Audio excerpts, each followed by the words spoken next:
Welcome, everyone, to the MMA Happy Hour podcast. I am Kyle Anthony, your host for today.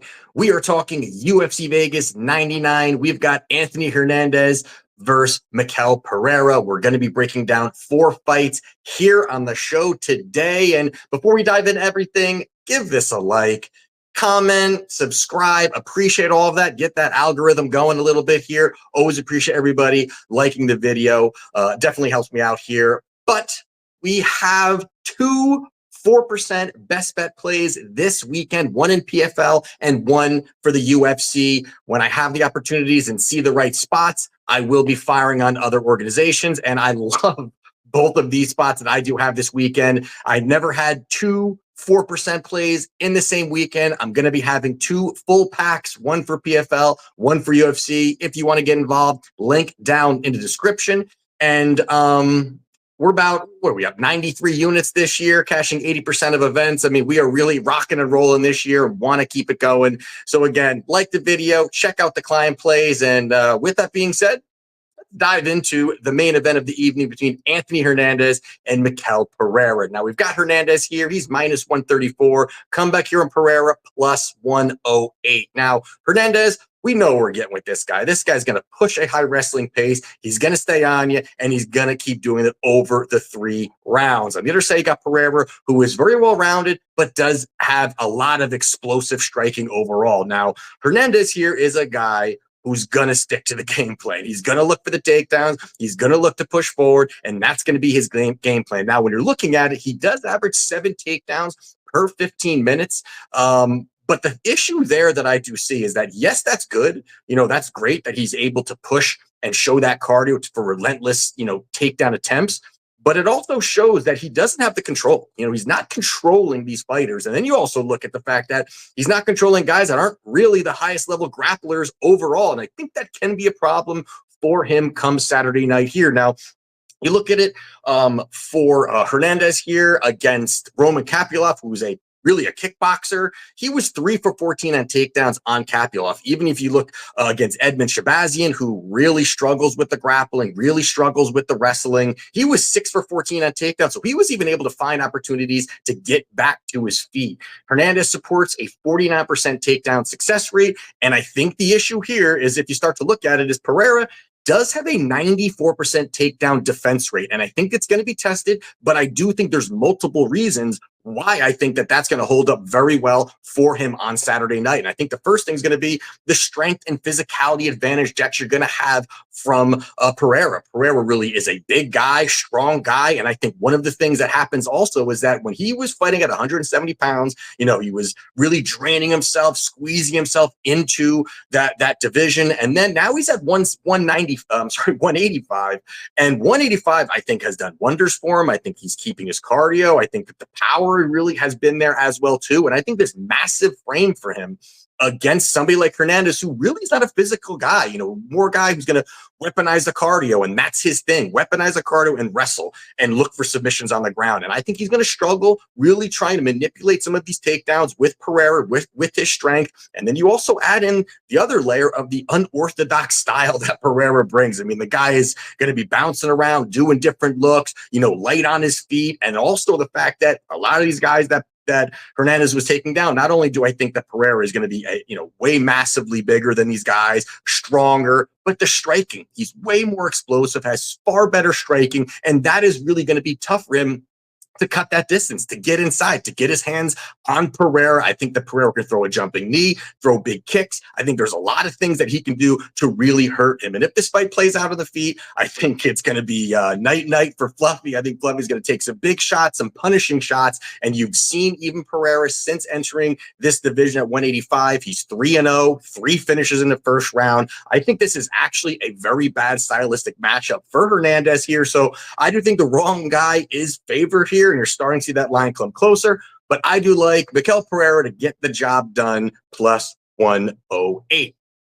Next fight here we're going to be talking about is Almabayev here. He is minus 192. The comeback, you've got Matheus Nicolau plus 145. Now, in this spot here, Almabayev, listen, we know what we're getting here with this guy also. He's going to look for the wrestling. Another guy's going to push the wrestling pace, come forward, and that's going to be the way he's going to find success. Now, look, Nicolau on the other side here, clean striker, but very well-rounded. Now, the first thing you got to discuss is the bad chin of Nicolau, or so we think so, right? But definitely there's a little bit of issue there. The guy, doesn't react well to certain punches here. Now, I do think the recency bias that's really kind of coming into this is, having these back-to-back losses that don't look that good, where he was sparked out on both of them, did not look good. But when you look back at it, he was Brandon Royval through an insane knee that knocked him out, would knock out many guys in the division. And he also lost to Alex Perez. These are top guys in the division. These aren't some bums that are knocking out Nicolau. I think that, yes, if Almabayev throws a big shot, sure, he could knock him out. But that's not his game.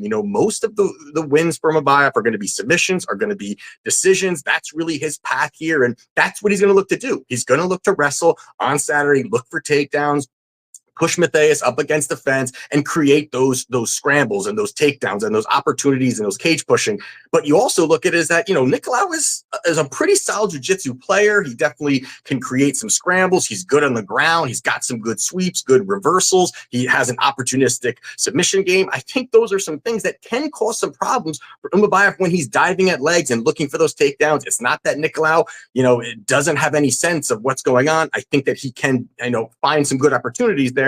But I'm not expecting Nicolau to get knocked out here. I do think that the mixing of some of these takedowns, stopping some of these takedowns is going to help him. But also the fact that Nicolau is really slick on the feet. I mean, the guy has some high-level striking. He's got good hand speed, good combinations, good shot selection, and all these things I think work out very well for him in this spot here to land some big shots compared to, Almabayev, who doesn't have that good of a striking. And I think that starts to open up opportunities for Nicolau to land the bigger shots here. So I actually like Matheus Nicolau here at this plus number. It looks like the line has gotten wider a little bit here too. So either way, I think Nicolau, this is a great buy low spot on him at plus 148. I'm taking Matheus Nicolau to get the job done.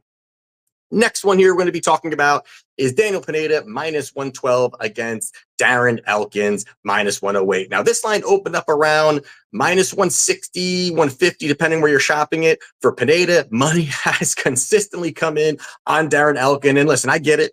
I absolutely get it. Elkins at plus money, that sounds nice. Elkins at plus money sounds nice. But you also got to look at it as that both of these guys have massive flaws. Both these guys do a lot of stupid shit out there, and that can happen, right? That can happen there. But you got to look at the fact that Pineda in that first round, I think, is going to really damage the damage. I think that he can go out there, land big shots, and Pineda is a kill or be killed kind of guy. Most of his fights, win or lose, end inside the distance. And that first round, he will aggressively push forward. He's going to throw big, heavy shots, land some big shots. And the other part here is that some people can look at, is his cardio okay? He's definitely been a guy that is shown at spots to have like 5 minutes of cardio, but his last few fights, he went the distance. And I think that starts to show a little bit where he's not done. This guy definitely can keep pushing forward. I think he has some good striking. He's got the grappling overall. And the thing about Elkins is that, to me, going back and watching his tape, the guy is not that great at anything. I mean, he really isn't. If you kind of break down, systematically of what he does, his striking is pretty sloppy. His wrestling is pretty sloppy. His, striking defense is sloppy. Top control once he gets a guy to the ground is sloppy. I mean, he has no control. So these are things where a guy like Pineda, who does have high-level jiu-jitsu, who is a strong guy, who has good striking, I think can land some real big shots early on Elkins. And Elkins going to be diving at legs. Even when things get a little tough, he's diving at legs. I think that this is going to be an opportunity for him to stand and bang, because the last two losses that Pineda had, I mean, he fought Nathaniel Wood and Alex Caceres. These are guys who are very slick on the feet, good in and out movement, fast hands, and not going to just stand and bang and throw. And that's really what Elkins is going to do. He's going to stand, he's going to throw. Even if he gets hurt, he's willing to just fire back and throw big shots. I think this opens up opportunities for Pineda to get the job done here. So we'll see where this line goes. But I do like Pineda, especially at this number right now. You may see a little bit of a plus money coming in come fight night, but I like Daniel Pineda to get the job done. And the last one here we're going to be talking about is going to be between Elise Reed and Jessica Penne. Now, this is one I'm not going to dive too quick into here, but you look at this fight, we know, right? This is a, low-level WMMA fight. I get it. You got one girl that's, heading toward the end of her career, has a podcast, does OnlyFans, but you got another one who at least looks like she wants to keep fighting and is much younger. So I think that's the first thing. You kind of look at this here, and there are a few red flags here on the Penne side. And I think the first thing is going to be that she's 41 years old, 41 years old, knocking on the door of 42. She's going to be 42, January, December, somewhere in there. So she's heading at the end of her career. She has other things going on outside of the UFC. This feels more like a setup for her to, hey, let me just, let me cash a check here. I'm a known name. I'll jump on a card and we'll kind of see what happens. And I just don't think that's a good thing that she's 41 going to be 42, but you also add another layer that she hasn't fought in a year and a half. So not only is she going to be older by 10 years from Elise Reed, which at that gap is highly favoring the younger fighter by a wide margin, but also the fact that the girl hasn't really been fighting. She's, again, doing other things, and it's just not working out well, where I do think that Reed, yes, has lost to some decent fighters and certain spots has not looked that great either. But I do think in this particular spot, her striking is going to be way better. Her hand speed is going to be way better. Her footwork is way better. And then you got Penne, where really her only path, I think, is going for takedowns, utilizing some of her jiu-jitsu, that kind of thing. I don't think that she's got the takedown ability to take Reed down and work her and find an opportunity to get those takedowns. I think Reed can work from the outside, land the bigger shots. And the other big part of here is that Penne has a massive negative striking differential. She lands 2.5 synchronous strikes per minute while absorbing nearly 5. I think that that's going to happen here. I do like Elise Reed by decision, but I think at this price here, I do think that this is still a discount here. I think this should be a minus 250 or higher. I think she's going to go out there and dominate. So I do like Elise Reed to get the job done, minus 165. So there you have it for UFC Vegas 99. If you want to become a client, link down in the description. I've got plays up. Again, both PFL and UFC. Really excited about this weekend. A lot of plays going to go on here. So let's get it done. Let's get it done. We'll do this again next weekend, and let's cash.